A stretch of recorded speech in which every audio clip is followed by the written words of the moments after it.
This is me using my face to get into a convenience store in China, where you can buy food through facial recognition technology.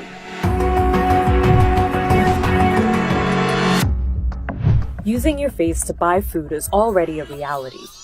Here's one system that KFC and Chinese search engine giants Baidu implemented in China. KFC's system even remembers your face and food preferences so it can better recommend you new products. Much like KFC, this convenience store we visited in the city of Shenzhen has partnered with a tech giant, in this case, the payment app WeChat Pay, to create an experimental face-to-food experience. The store, Zhouheiya, encourages people to play and pay with facial recognition technology. With just your face and a simple thumbs up, the system will deduct money from your linked WeChat account. Making my mobile payment, my facial recognition juice. I come get this. This may feel very dystopian, but facial recognition has apparently been a welcomed advancement in big cities in China. So in China, the facial recognition is quite popular. In some scenarios, we try those face recognition techniques. So you don't have need to bring your mobile phone anymore. You simply show up and you take things away and it will directly be deducted from your account. To grasp how close China is to making facial recognition a reality, you first have to understand how close they already are to being a cashless society. Much of this has to do with WeChat Pay and its competitor Alipay, which both use QR codes to complete transactions. According to Professor Ouyang, in 2017, mobile payment transactions in China added up to $20 trillion, almost double China's annual GDP. WeChat is what's known as a super app. You can send money, text friends, make dinner reservations, and much more all in one space. And this makes WeChat indispensable to everyday life. 即係話我哋咧，大部分人都係用緊微信。微信支付咧係一個好神奇嘅嘢。This is my cousin, a Shenzhen native, and I roped him in to give us his perspective on how ubiquitous WeChat has become. 我平時出去都唔帶銀包噶啦，銀包太大隻啦，冇手機咁方便。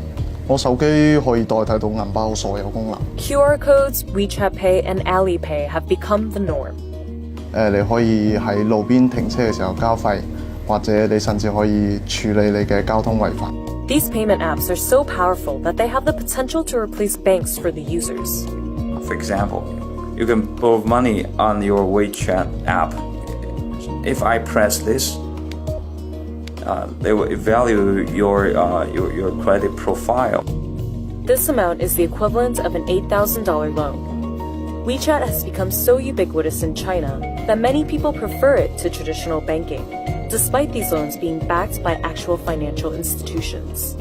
Analysts in China predict that about 40% of those transaction fees could go to payment apps like WeChat by 2020, leaving China's banks in a scramble. The bank are annoyed because they only see numbers of money goes to Alibaba, go to WeChat. Those bank senior officials talk to me considering different ways of how to compete with those new institutions. And so far, they don't come up with very good ideas, but we'll still trying. With the wide use of QR codes and mobile payment apps, Professor Ouyang sees facial recognition as the obvious next step. The convenience is just the silver lining in what could be a sophisticated form of mass surveillance. Already in Shenzhen, facial recognition is being used to catch jaywalkers. 3 fugitives were caught at massive concerts this year through facial recognition technology. And in the highly policed province of Xinjiang, facial recognition is used to track Muslim Uyghurs. There's a rumor that China is the safest country in the world. In Shenzhen, when you walk in the street, you'll see a lot of cameras. It sounds like a police state, right? But in China, if you don't do anything wrong, what do you fear? Traveling in China has become nearly impossible without the use of QR codes and mobile payment apps. And a future with facial recognition may not be that far off. 一般如果你而家係想用現金嘅話咧，喺一啲小鋪頭嗰度，你攞一張100蚊嘅出嚟，佢甚至冇散紙可以找你，係。Is the price of convenience worth the huge loss in privacy? to leave us with some words from the late and great Prince, who gave this speech at the Yahoo Internet Life Awards in 1999.